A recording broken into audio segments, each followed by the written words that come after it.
বর্ষার জলে থইথই উত্তর ত্রিপুরা জেলার বেশ কিছু এলাকা, জলবন্দী বহু পরিবার, স্বাস্থ্য কেন্দ্রেও আশ্রয় নিয়েছে শরণার্থীরা।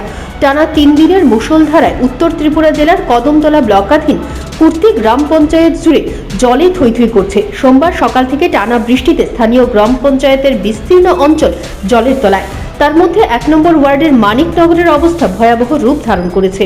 ওই এলাকায় 60 থেকে 70টি পরিবারের বসবাস। মূলত পাহাড়ি রাজ্য মিজোরামের জল পার্শ্ববর্তী রাজ্য অসমে লঙ্গাই ও সিংলা নদী বেয়ে কুর্তি এলাকায় প্রবেশ করছে। ছোট বড় মোট 10টি ছড়া এবং 3টি নদীর জল মানিকনগর এলাকা প্রবেশ করে জলমগ্ন করে ফেলেছে। বিশেষ করে কুর্তি নদী, থাল নদী ও কয়লা নদীর জল ঢুকে প্লাবিত করেছে বিস্তীর্ণ অঞ্চল। বর্তমানে 15টি থেকে 20টি বাড়িতে জল ঢোকার পাশাপাশি অধিকাংশ বাড়ির রাস্তাঘাট জলের তলায়। তাছাড়া ইতিমধ্যে 2টি পরিবার কুর্তি হেলথ সাব সেন্টারে এসে আশ্রয় নিয়েছেন। সাথে সকল বাড়ির ঘরের গৃহপালিত পশুদের নিরাপদ স্থানে সরিয়ে নেওয়া হয়েছে। কালকে আইসি সন্ধ্যার সময় সোয়েটারটা বাসা কোন কুর্তি মানে কিন্তু আশ্রয় নিয়েছেন কোন আশ্রয় নিচ্ছে সাব সেন্টার জলের পরিস্থিতি কেমন? বাড়ের কীরকম আপনার বাড়ির পরিস্থিতি?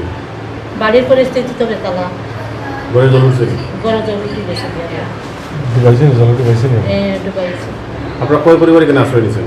আমরা এখানে 2 পরিবার সরকারি কোনো সাহায্য পাইছেন না? তোরা পাইছি। খারাপ হয়েছিল এটা তো আমরা ছেলেরা কাছে দিছি, জানি না রান্না বাড়া এখানে করতেছেন, খাওয়া দাওয়া? এখানে আপনার নামটা কি? শুক্রিয়া দে আসেন 40-42 জল সব একবারে বন্দি আর কি। আসেন এটা যারা বাচ্চা কাচ্চা নাই এরা কোনো মতে আসে, মানে সবাই খালি আর কি পিঠাটা বাসাইল আছে উফরি চুলাত বাকি দিয়ে সব পাক করি আর খার আর গরুরও তো সব আনিলেছেন সব। কোন পঞ্চায়েত জল উঠছে? জলবন্দী যারা আছে এটা 1 নম্বর কোন পঞ্চায়েতে? তো করতে পঞ্চায়েত চুরের বই আছে, ওই যে আপনারা আইছেন বাড়ি ফেলাই চুরের বইটাও আছে না। রাত্রে গিয়া দিয়া একজন শোয়া লাগে গরু, আমরা সব জিনিসপত্র পালন করে রাখা যায়। নাইলে চুরেরই বইয়া চুরে নিতেও পারে, কইতে পারছে না জল কি পারে? পারে। মানিকনগর এলাকার জলবন্দী জনগণ জানান, বর্তমানে পাহাড়ি নদী নালার জল ঢুকে কুর্তি এলাকায় জলস্তর বৃদ্ধি পাচ্ছে। সরকারি তরফে এখন পর্যন্ত তাদের কোনো ত্রাণ বা সাহায্য সহযোগিতা করা হয়নি।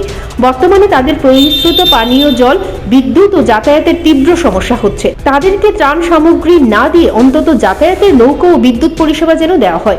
স্থানীয়রা জানিয়েছেন, পঞ্চায়েত থেকে তাদেরকে চিরা এবং চাল দেওয়া হয়েছে। তার মতো তো ব্যবস্থা না, চুলা উলা জল উঠে গেছে। সরকারি কোনো সাহায্য পাইছেন এখন পর্যন্ত? ও আজকে সকালে পাইছি চিরা আর চাউল 2 কেজি পাইছি, মোটামুটি 200-300 টাকা। আচ্ছা, কত বছর যাবত আপনার এই সমস্যাটা জলের? এটা তো প্রায় 70 বছর থাকি এই সমস্যাটা মানে কোনো সমস্যার মীমাংসা হয়েছে না এটা কোনোদিন? না। জলটা বাড়ার কারণটা কিতা? কারণ তো কইলাম আপনার ছোটো ছোটো 10টা-12টা ছড়াইয়া নামে। আসামের জল সব হইল আসামের জল, ত্রিপুরার জল একদম কম, সব আসামের জল।